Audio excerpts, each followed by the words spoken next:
En el cantón Chimbo, provincia de Bolívar, el servicio de agua potable y las clases se suspendieron temporalmente por deslizamientos que afectaron a 4 casas.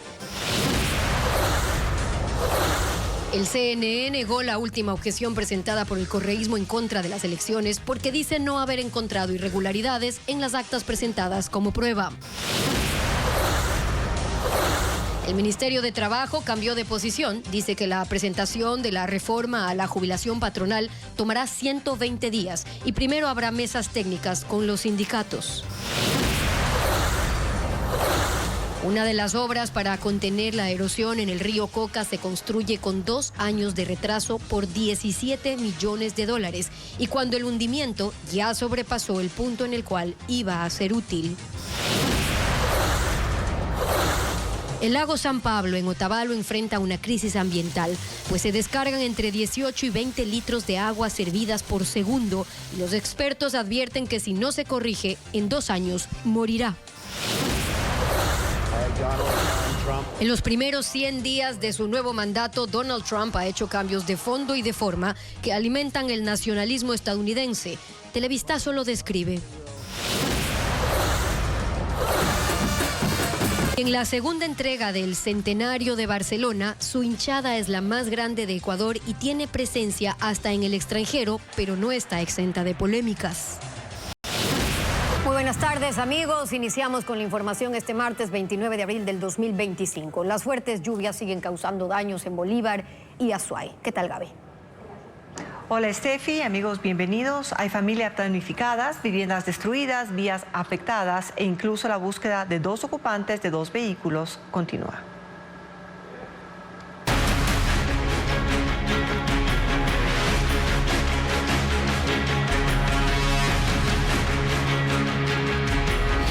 Invierno, las lluvias sin tregua. La vía entre Chimbo y Guaranda sigue bajo emergencia. En el sector de El Tejar, los derrumbes no solo obstaculizan el paso, también dejan viviendas destruidas, familias damnificadas y la búsqueda aún pendiente de los ocupantes de 2 vehículos atrapados bajo toneladas de tierra. Ángel Pilatuña recorrió la zona, nos cuenta los detalles.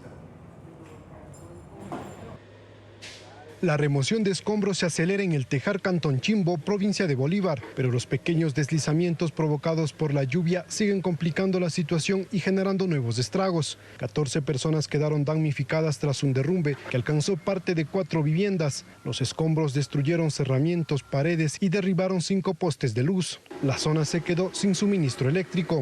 Al sitio han llegado refuerzos, 6 excavadoras, 10 volquetas y 2 cargadoras enviadas por el Ministerio de Transportes, los municipios de Chimbo, Guaranda y la Prefectura de Bolívar. La maquinaria trabaja sin pausa en el kilómetro 10 de la vía Chimbo-Guaranda. Solo en este punto se han retirado 1.600 metros cúbicos de tierra, equivalente a más de 2.000 toneladas de escombros. Estamos haciendo lo posible antes de que llueva poder evacuar la tierra. Estamos trabajando con precaución porque nos avisaron que habían 2 vehículos, ¿no? Pero hasta el momento en un sector que le aperturamos no hay. Hasta el momento, entre el lodo y los escombros, solo ha sido localizada una motocicleta. Y esta mañana, parte de la vía Pacha-Baguanchí, en el sector Peñasol, al noreste de Cuenca, se hundió y agrietó. Unos 40 metros de la carretera resultaron afectados. Las grietas empezaron hace 2 meses y se observa que algunas tienen unos 20 centímetros de profundidad. La alianza entre el correísmo y el movimiento Reto se quedó sin opciones en el Consejo Nacional Electoral para impugnar los resultados de los comicios presidenciales. El CNE negó el último recurso en el que esa alianza pidió la nulidad de las elecciones. Francisco Garcés actualiza la información. El Consejo Nacional Electoral dejó sin piso las denuncias de fraude en las últimas elecciones que alegaba el correísmo. El Pleno del organismo negó la última objeción de la alianza entre la Revolución Ciudadana y el Movimiento Reto, que patrocinó la candidatura de Luisa González. Con 4 votos a favor y una abstención, el Pleno del CNE negó la reclamación planteada por Francisco Estarellas, procurador de la alianza, que alegaba inconsistencias en 16.026 actas de escrutinio, aunque solo presentó al CNE 2.685. El Consejo Electoral determinó que 1.661 actas ya fueron impugnadas y revisadas durante la Audiencia Nacional de Escrutinios y quedaron por revisar 1.024 actas. Se ha determinado la existencia de una acta con falta de firmas conjuntas del presidente y secretario de la Junta Receptora del Voto y 2 actas con diferencias entre acta de conocimiento público y el acta subido al sistema del CNE. No se justifica la apertura de las urnas y verificación de los sufragios de dichas actas, es decir, de las 3 actas mencionadas, por cuanto no afecta a los resultados finales de la dignidad de binomio presidencial. Además, no se ha aprobado que se configure alguna causal para declarar la nulidad de los escrutinios. La apertura de las urnas por esas 3 actas implicaba la revisión de alrededor de 900 votos, cuando en los resultados oficiales Daniel Noboa se impuso a Luisa González con una diferencia de 1.187.000 votos. Además de Atamaint, votaron a favor de desechar la objeción Estela Acero, José Cabrera y Enrique Pita. Solo Elena Nájera se abstuvo, aduciendo que el informe jurídico que sustentaba la decisión fue presentado 2 horas antes de la sesión, dejándola sin tiempo para analizar el caso de 600 páginas.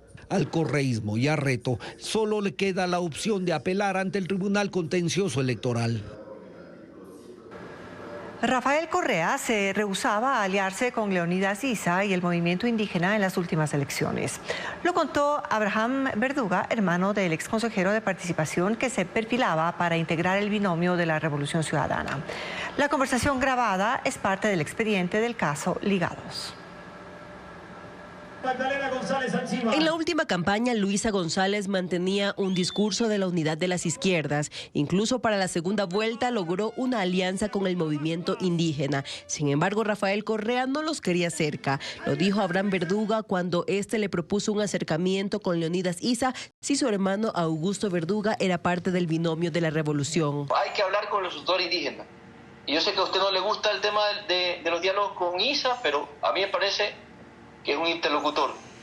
No, que sí, que es cosa, pero si esta gente es la causante de lo que estamos viviendo, Abraham, que no te das cuenta, que la falta de generosidad del sector indígena, que hay cosas que nunca se utilizaron, bueno. En ese diálogo, Ana Belén Yela, asambleísta electa por la Revolución e hija de la exministra del correísmo, María de los Ángeles Duarte, cuestionaba esa visión en la Revolución Ciudadana. Lo que pasa es que estos manes tienen una visión del movimiento indígena de cuando ellos eran gobierno. Mi mamá los odia, los detesta.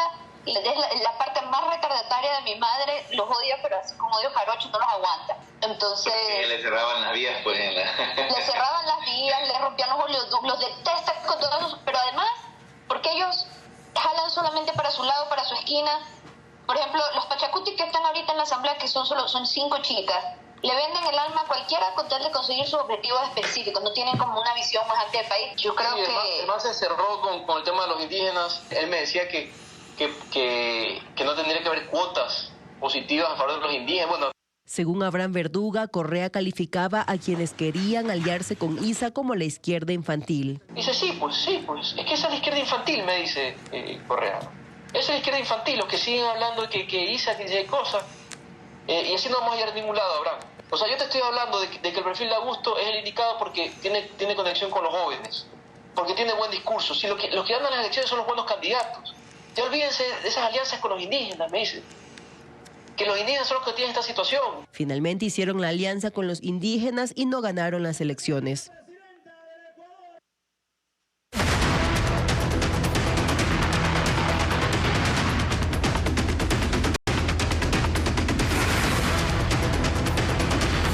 Coca-Codo, catástrofe anunciada. A 7 kilómetros de la captación de la hidroeléctrica Coca-Codo Sinclair se construye un dique permeable para tratar de frenar la erosión del río Coca. La obra debía ejecutarse hace 2 años y la erosión superó 3 kilómetros del lugar planificado por la Corporación Eléctrica del Ecuador. Paul Romero muestra el avance de ese trabajo. Las obras de mitigación ejecutadas o planificadas por la Corporación Eléctrica del Ecuador para proteger la captación de Coca-Codo Sinclair no han surtido efecto. El actual invierno en la Amazonía reactivó la erosión del río Coca, que llegó a 4 kilómetros 700 metros de la hidroeléctrica. Se suma el retraso en la construcción de un dique permeable a 7.8 kilómetros del vertedero de Coca-Codo. Esta obra fue planificada por técnicos de la SELEC con el asesoramiento del Cuerpo de Ingenieros del Ejército de Estados Unidos desde hace más de 2 años. Buscaba frenar la erosión y ralentizar la fuerza del río. La obra empezó en noviembre de 2024 en el lugar planificado, pese a que la erosión ya superó 3 kilómetros aguas de arriba. Para la construcción del dique se desvió el cauce del río a la margen derecha de la montaña, en el sector de San Carlos, provincia de Napo, para aprovechar un afloramiento de roca dura de la formación geológica Misahuayí. Esa obra sigue y se prevé que termine en 2026. Aquí se anclarán estructuras de metal y hormigón armado a una profundidad de 24 metros desde el lecho del río. El proyecto incluye un puente carrozable en la parte superior del dique. El contrato fue adjudicado al consorcio CEMAC Constructores por $17.3 millones. Actualmente se construyen los muros de enrocado. Con maquinaria pesada, 10 retroexcavadoras y 12 volquetas, se remueven las gigantes piedras para formar las pantallas de protección. El avance es del 31%. Carolina Bernal, docente de la Politécnica Nacional que investiga el fenómeno de la erosión del río Coca, cuestiona a SELEC por la demora en la construcción del dique, que a su juicio no será útil porque la erosión pasó el punto de planificación. Hace 2 años era vital, pero ahora ya no tiene mucho sentido. Con un río que está cambiando todo el tiempo la sección, entonces todo el tiempo hay que estar recalculando el material que va a entrar, la profundidad de los pilotes, todo tienen que estar recalculando a cada momento. Un dique permeable ahí yo no sé cómo nos puede ayudar. No obstante, según SELEC, actualmente no hay riesgo de que colapse la captación de Coca-Cola Sinclair y que las obras de contención están dentro del cronograma. Esta noche, en el tercer informe, Televistazo abordará los problemas generados por la acumulación de sedimentos en la captación de la hidroeléctrica Coca-Cola Sinclair. Río arriba se han formado islotes con arena y piedras que dificultan el funcionamiento de la central durante el invierno.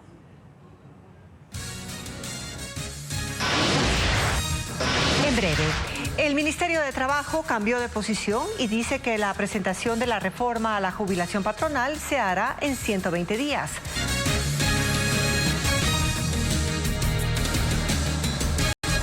El cambio en la jubilación patronal que propone el Ministerio de Trabajo será presentado en 120 días a la Asamblea. Se solicitará respaldo al IES para definir los porcentajes de aportación. Patricio Díaz indica que parte de los representantes sindicales cuestionan que se incluyan aportes de los trabajadores. La reforma a la jubilación patronal se presentará en 120 días a la Asamblea. Así lo decidió la ministra de Trabajo, Ivonne Núñez, en consenso con el Consejo Nacional de Salarios, que recibió la propuesta este martes. La funcionaria propone que la nueva jubilación patronal esté compuesta por aportes de los empleadores y de los trabajadores desde el primer mes de trabajo y que esos recursos pasen a un fideicomiso administrado por el BIES, para evitar que haya despidos antes de cumplir 20 años de actividad laboral, a partir de los cuales se ejerce el derecho de esa jubilación. La ministra informó que será el IES el que haga el cálculo actuarial. Son los que deben decir las proyecciones. ¿Cuál sería el porcentaje a determinarse en el pago por parte de empleadores y de trabajadores? Para eso, los representantes de trabajadores y empleadores acordaron que se abran mesas técnicas en las que se revise la propuesta con el IES y se afinen los detalles. Aunque la mayoría estuvo de acuerdo con el texto de la ministra, la representante de la CEOLS, Marcela Arellano, dijo que al tener un aporte de los trabajadores, esa jubilación deja de ser patronal. Desnaturaliza la jubilación patronal, porque en este momento es entregada, es un aporte de los empleadores a quienes han servido durante más de 20 años. Y anunció que expondrá sus dudas en las mesas técnicas. Los representantes de trabajadores y empleadores tendrán 30 días para designar a sus delegados y en 90 días intentarán presentar un texto de consenso y enviarlo a la Asamblea para su trámite. Actualmente, solo el 4% de los trabajadores han podido acceder a la jubilación patronal, la mayoría en el sector público. La Unidad de Delitos Transnacionales de la Policía Nacional incautó 14 fusiles y 2 pistolas con sus alimentadoras escondidas dentro de cajas que contenían parlantes. El Departamento de Justicia de los Estados Unidos alertó a las autoridades ecuatorianas que iniciaron una investigación. La unidad de delitos transnacionales de la policía intervino en la zona de carga del aeropuerto José Joaquín de Olmedo de Guayaquil para inspeccionar uno de los paquetes enviados como encomienda desde Miami. A simple vista eran 5 cajas con parlantes. Los uniformados escanearon los paquetes y vieron que había objetos que no correspondían a un equipo de sonido. Al abrirlos encontraron en piezas 3 fusiles en cada uno de los 4 parlantes y en el quinto 2 fusiles y 2 pistolas. En total 14 fusiles y 2 pistolas. La operación fue posible gracias a la alerta que dio el Departamento de Seguridad de los Estados Unidos con información de sus equipos de inteligencia. El Departamento de Seguridad estadounidense busca a los proveedores y la policía ecuatoriana está investigando a qué grupo de delincuencia organizada iba destinado el arsenal. El lago San Pablo, ícono natural de Otavalo, enfrenta una grave crisis ambiental. Según la Corporación para la Defensa del Lago, cada segundo se descargan entre 18 y 20 litros de agua servidas en el sitio. En su cuenca viven más de 84,000 personas y la contaminación avanza sin freno. Los investigadores advierten que si no se actúa de forma urgente, este ecosistema podría colapsar en 2 años. Cristian Tinajero con el reporte. A los pies del volcán Imbabura se extiende el lago San Pablo, el más grande de Ecuador. Para los pueblos indígenas de Otavalo, es un sitio sagrado conocido como Imbacucha, con más de 10,000 años de historia. Pero hoy, sus aguas están contaminadas. El lago tiene 6.72 kilómetros cuadrados de superficie. Alrededor están asentadas 4 parroquias: Eugenio Espejo, San Rafael de la Laguna, González Suárez y San Pablo. En su cuenca habitan cerca de 84,000 personas, el 70% de la población del cantón Otavalo. En sus alrededores hay 14 plantas de tratamiento de aguas residuales que en 2011 el gobierno entregó al municipio. Sin embargo, la Corporación para la Defensa del Lago San Pablo detectó que cada hora al menos 68,000 litros de aguas servidas se descargan directamente. Una de las fuentes de contaminación más evidentes está al norte, en la comunidad Pucará de Velázquez, de Eugenio Espejo. Allí una estación de bombeo dejó de funcionar hace 1 año. A su lado, un canal contaminado desemboca en el lago. Las aguas residuales de alcantarillado del casco parroquial de Eugenio Espejo, de una comunidad que se llama Pibarinci, de nuestra comunidad, pasan por aquí. Pero al estar las bombas dañadas, prácticamente se quedan aquí, todo estancadas aquí en este lugar.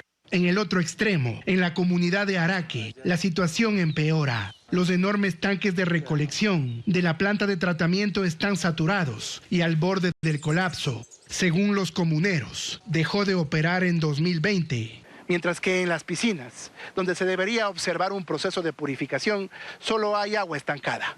Apenas a 100 metros de esa planta, la vertiente El Ojo del Quinde muestra el contraste. Su agua cristalina se contamina al mezclarse con las descargas sin tratar, que salen por una tubería directa desde Araque. Investigadores de la Universidad Central del Ecuador tomaron muestras en 11 puntos del lago San Pablo, determinando que hay bacterias, parásitos y hongos derivados de la descomposición de excremento, además de presencia de microplásticos y residuos de jabón.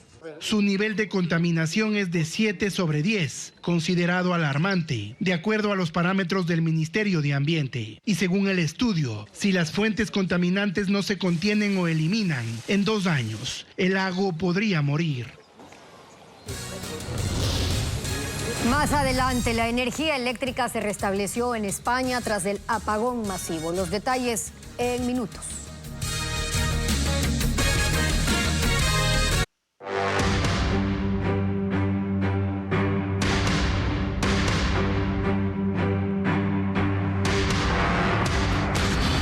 Constituyente, una apuesta incierta. El gobierno analiza el mecanismo para lograr una nueva constituyente en al menos 5 meses, pero también explora la posibilidad de solo hacer reformas a enmiendas a la Constitución de Montecristi. Definir ese escenario dependerá de cómo se conforme la nueva Asamblea Nacional, aseguró el ministro de Gobierno en un medio digital. Diego Cuenca describe el planteamiento del gobierno.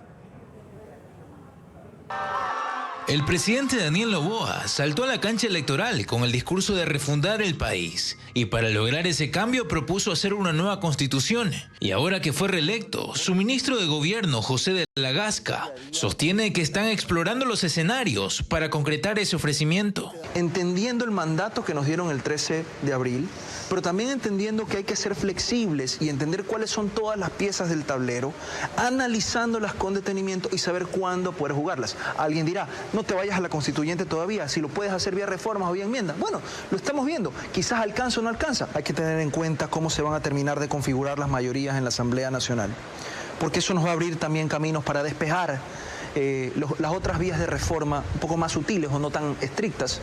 El gobierno considera que el mecanismo para la nueva constituyente debe darse solo con 2 procesos electorales. La primera con una consulta popular para preguntarle al pueblo si quiere una nueva Carta Magna. Y la segunda el referéndum para aprobar el texto de la nueva constitución. El paso que por ahora no están considerando es la elección popular de los asambleístas constituyentes. En su reemplazo buscarán representantes de los 5 poderes del Estado. Según de la Gasca, la nueva constitución estará lista en al menos 5 meses y en ese proceso analizan integrar a representantes de la sociedad civil y de los gremios. Necesitamos una mayor digamos, del porcentaje, una mayor parte de las autoridades que tienen una representación popular, porque esa es una manera de recoger legitimidad directamente en el pueblo, en el mandante, y escoger y entender. Nosotros no pensamos en una asamblea de 180. El gobierno habla de cambiar la constitución desde octubre del año anterior, cuando presentaron a la asamblea una propuesta para reformarla. Y la intención del gobierno de llamar a una asamblea constituyente no convence a algunos analistas. Les preocupa el hecho de que el país deba pasar por 3 procesos electorales cuando hay crisis urgentes que reclaman atención. Augusto Barrera y Otto Sonnenholzner lo dijeron hoy en Contacto Directo.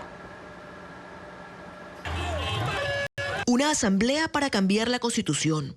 El tema está en debate y ya hay voces que cuestionan si este es el momento oportuno para una constituyente. Creo que todos sabemos que son 3 procesos electorales, probablemente 1 año y medio o 2.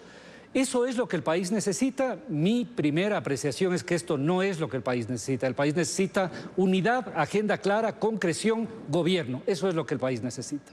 Pero que no se llame a una constituyente no quiere decir que no se puedan hacer cambios a la Carta Magna. Depende de la profundidad de los cambios que se quieran presentar y en eso aún falta claridad.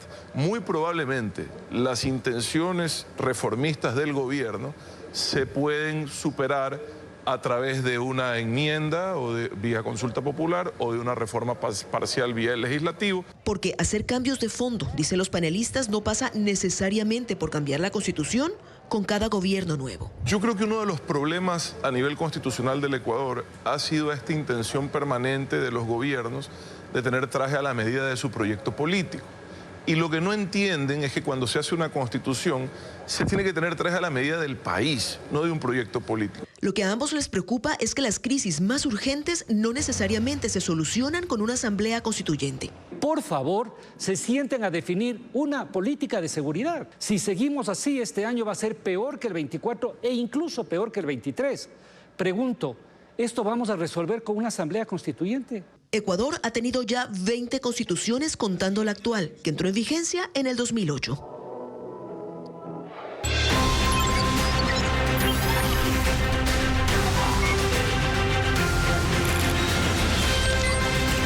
Mundo.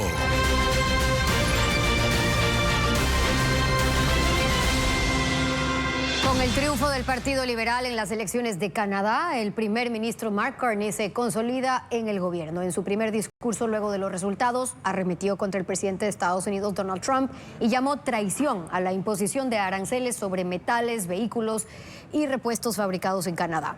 Carney dijo que su país debe prepararse para lo peor. Acusó a Estados Unidos de querer apoderarse de Canadá, su tierra, agua y recursos naturales, pero dijo que eso jamás va a ocurrir.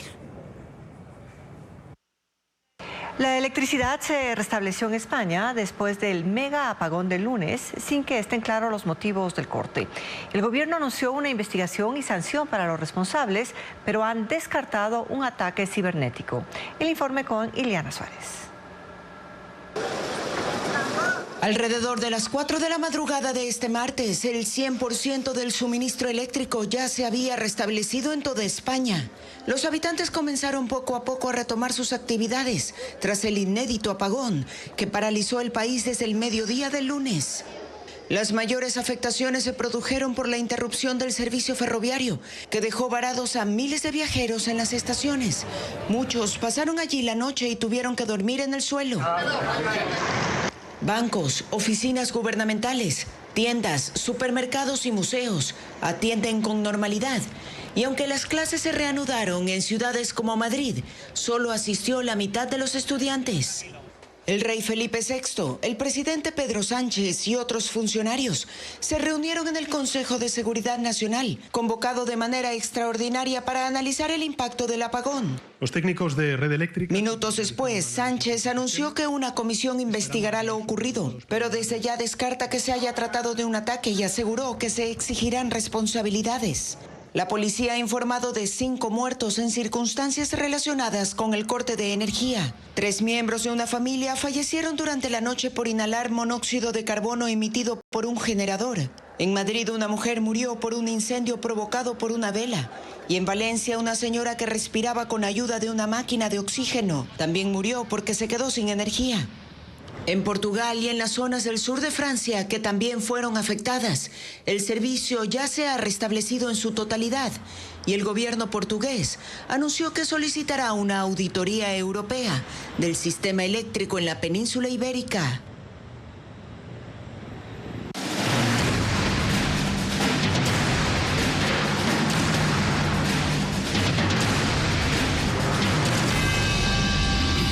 Trump, 100 días sin freno. Donald Trump cumple sus primeros 100 días de mandato y en ese tiempo el presidente de Estados Unidos ha hecho cambios no solo de fondo, sino también de forma, encaminados a reforzar el nacionalismo y resaltar los símbolos de identidad norteamericana. Una de las primeras decisiones de Donald Trump, tomada el primer día de su mandato, fue el de retirar el español de la página web de la Casa Blanca y por ende también se desactivaron todas las redes sociales que la Casa Blanca mantenía en este idioma. En su momento eso motivó el rechazo incluso del rey de España. Un país que alcanzará en 2050 los casi 100 millones de hispanohablantes, lo cual hace aún más llamativo aquella decisión que se ha mencionado de retirar la lengua española como un elemento de comunicación de la propia Casa Blanca. Seguramente será temporal. Pero no parece que sea temporal, porque también por decisión de Trump, desde el 1 de marzo Estados Unidos tiene un idioma oficial y solo uno. Obviamente, el inglés. Y aunque parezca obvio que en Estados Unidos se habla inglés, nunca en casi 250 años de historia se había designado un idioma oficial en todo el país. En algunos estados sí, pero no en el país entero. Esto implica, por ejemplo, que ya las agencias federales no están obligadas a traducir sus formularios, lo cual podría limitar el acceso a llenar un formulario médico, solicitar un servicio básico. Para el presidente Trump es importante el America First, la supremacía de todo lo que implique la identidad norteamericana, incluyendo los nombres de lugares característicos. Por ejemplo, el Golfo de México, al que rebautizó como Golfo de América. A propósito, Estados Unidos no tiene la soberanía absoluta del Golfo, ni siquiera la mayoritaria, porque hay más extensión de agua bañando las costas mexicanas que las norteamericanas. Pero no son solo hechos anecdóticos. Trump también es partidario de mantener los valores tradicionales de la sociedad norteamericana. Reconoce únicamente 2 géneros, masculino y femenino. Y luego están las políticas más severas, las de migración, por ejemplo, la del envío de inmigrantes a Guantánamo o la de poner fin al derecho de ciudadanía por nacimiento, sumado a propuestas más singulares, como vender visas doradas a $5 millones. Son todas medidas de corte nacionalista, aunque hay quienes las han llamado xenófobas y hasta racistas. Trump no se inmuta. Es el presidente más poderoso del planeta y está dispuesto a hacer lo que su gorra dice, hacer América grande otra vez, aunque el resto del mundo se quede atrás. Esta noche en Televistazo Estelar, la segunda entrega de la serie Trump, 100 días sin freno, mostrará la cacería que inició su gobierno contra los migrantes indocumentados, que ha repercutido hasta en la economía de Estados Unidos. Luego de la pausa, Barcelona Sporting Club tiene la hinchada más numerosa de Ecuador, pero ¿cuál es su historia y cuántas personas la conforman? Se lo contamos al volver.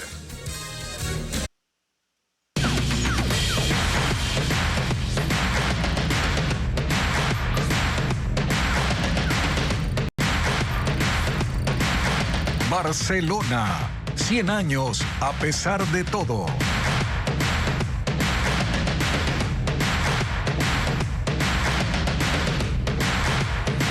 Y continuamos con nuestro especial Barcelona 100 años a pesar de todo. Luigi, ¿qué nos vas a contar en esta entrega? ¿Cómo vas? ¿Qué tal, Steffi? La hinchada de Barcelona es la más numerosa de Ecuador y hay quienes dicen que agrupa el 60% de los seguidores en el país. Desde 1925 ha crecido entre la pasión multitudinaria y las sombras de la violencia. Merlín Ochoa con los detalles.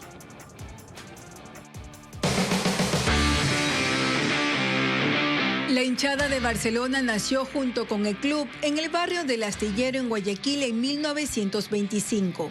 Oficialmente registra 18.000 socios, pero tanto directivos del equipo como los jefes de las distintas barras estiman que el número real es mucho mayor. Aunque no hay una fuente que lo sustente, la creencia popular es que el 60% de los aficionados al fútbol del país alientan a Barcelona.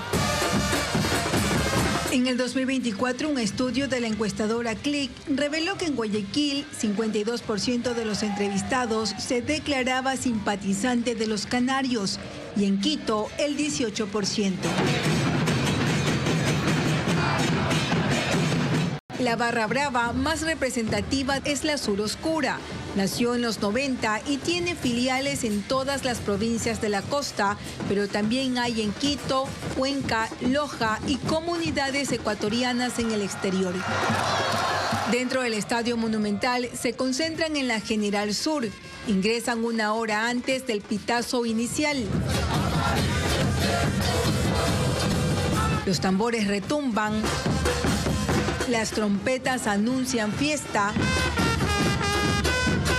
y los bombos dan paso a los cánticos que se entonan durante 90 minutos. Llegan desde niños con sus padres hasta personas de la tercera edad. José no tiene su brazo derecho. Viajó 4 horas desde la provincia de Manabí para el juego con el Nacional que se dio en Guayaquil el 18 de abril. Desde que tiene uso de razón, va a todos los encuentros. Una vez vendí una bicicleta para venirme a ver jugar a Barcelona. Yo vine y como no tengo carro propio, tengo que quedarme en los terminales, a veces durmiendo. La fiesta del fútbol se extiende a los alrededores del Estadio Monumental con miles de hinchas que siguen celebrando luego de los partidos. Son los que llegaron con muletas, sillas de ruedas o en los buses repletos de fanáticos desde otras provincias. Barcelonista de corazón, desde la cuna hasta la tumba, brother. El amor de mi vida, amo más a Barcelona que a mis mujeres. En Bumbú venimos siempre, en Bumbú. Chino, pero viajamos, cholo. Siempre, siempre. Pero no todo ha sido positivo para las hinchadas. La misma Sur Oscura ha estado marcada por episodios de violencia como enfrentamientos con otras barras y disturbios. El hecho más trágico fue en septiembre del 2007. Una bengala que salió desde las gradas cruzó los pulmones de un niño de 11 años. El suceso estremeció al país y encendió el debate sobre los límites de la pasión en el fútbol.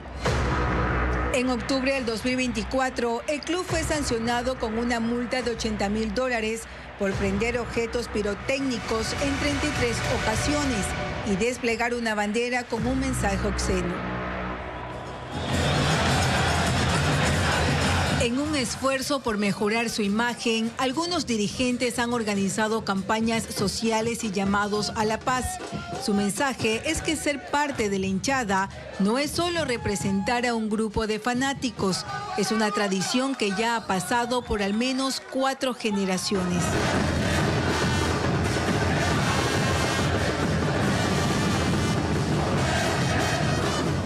Mañana, en la tercera entrega del especial Barcelona 100 años a pesar de todo, Televistazo mostrará cómo este equipo se ha convertido en una plataforma para que sus dirigentes luego ingresen a la política nacional e incluso lleguen a la presidencia de la República.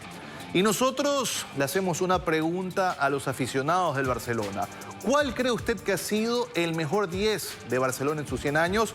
Escanee el código QR que aparece en su pantalla y ahí tiene las opciones que eligió la producción. Víctor Epanor, Damián Díaz, Marcelo Troviani o Jorge Bolaños. Escaneando el código QR que está en su pantalla, usted podrá participar en nuestra encuesta.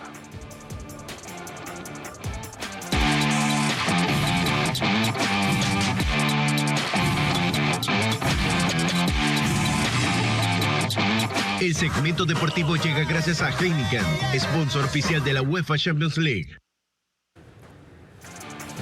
Y en información deportiva les contamos que en la semana del centenario de Barcelona, Equavis Sports transmitirá el partido entre el equipo homenajeado, el equipo centenario Barcelona y Vino Tinto. Los dos cuadros pelean en la parte alta de la tabla de posiciones. Recordamos, este partido se jugará a las 16:30, pero una hora antes estará al aire la previa de Equavis Sports. Ahora cambiamos de tema y les contamos que se completó la fecha 10 de la Liga Pro Ecuabet conectada por Extreme con el partido entre Libertad de Loja y Universidad Católica. Revisamos las acciones del compromiso jugado en el Estadio Reina del Cisne allá en Loja. El cuadro dirigido por Juan Carlos León se impuso 3-1 al minuto 19.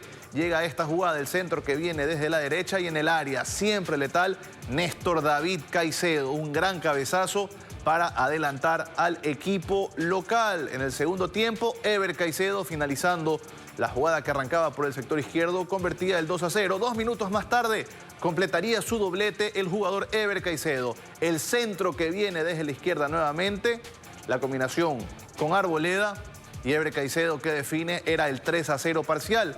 Al minuto 66, en cambio, vino el gol del descuento para la Universidad Católica. La jugada que arrancaba en el medio campo, pase filtrado para Byron Palacios y definida de esta manera. La jugada tuvo que ser revisada en el VAR por una posible posición adelantada, pero el juez central confirmó el gol de la Católica. Victoria 3-1 para Libertad. Guayaquil vuelve a ser el centro de atención de la industria bananera con la Cumbre Banano 2025, un evento que reúne a más de 3.000 profesionales que abordarán el futuro de uno de los principales productos de exportación agrícola del país. María Gabriela Carpio nos resume el desarrollo del evento que se extenderá hasta mañana. En el Centro de Convenciones de Guayaquil se inauguró la Cumbre Banano 2025. Con más de 3.000 profesionales del gremio, entre productores, exportadores, científicos y técnicos. Esta cita se consolida como un espacio donde convergen la innovación y la sostenibilidad. Entre los temas que se abordan en conferencias están las enfermedades como el Fusarium raza 4, el impacto del cambio climático y el camino hacia una agricultura más eficiente mediante inteligencia artificial y monitoreo inteligente de los cultivos. Al mismo tiempo, 40 puestos en una feria muestran productos y servicios relacionados al sector. Uno de los artículos que llama la atención de los pequeños productores es esta mochila fumigadora con panel solar, que reduce el esfuerzo físico y mejora la uniformidad de aplicación de agroquímicos. Pueden cubrir entre 5 y 10 hectáreas por día, con una eficiencia hasta 30% superior frente a las mochilas tradicionales. Su costo varía entre los $50 y $60. Cada uno de los productos van en mejor concentración, uniformemente repartidos durante el cultivo. Si yo tengo uniformidad, voy a tener mejor control y voy por ende a tener mejor productividad. También hay nuevos modelos de drones de fumigación de alta gama, diseñados para medianas y grandes extensiones. Este modelo, por ejemplo, tiene capacidad de hasta 100 litros y una carga máxima de 80 kilos, lo que le permite cubrir entre 40 y 60 hectáreas por día, dependiendo de las condiciones del terreno. Cada aparato cuesta hasta $40.000. Además están los insumos para mejorar la producción, como los bioestimulantes a base de algas marinas. Estos extractos son procesados en Canadá y llegan al Ecuador en forma de polvo y líquido para aplicación en suelo o follaje. Ahorita estamos sufriendo en el Ecuador inundaciones. Eso permite mucho más la capacidad de resistencia de la planta a la inundación. La Cumbre del Banano continuará hasta este miércoles.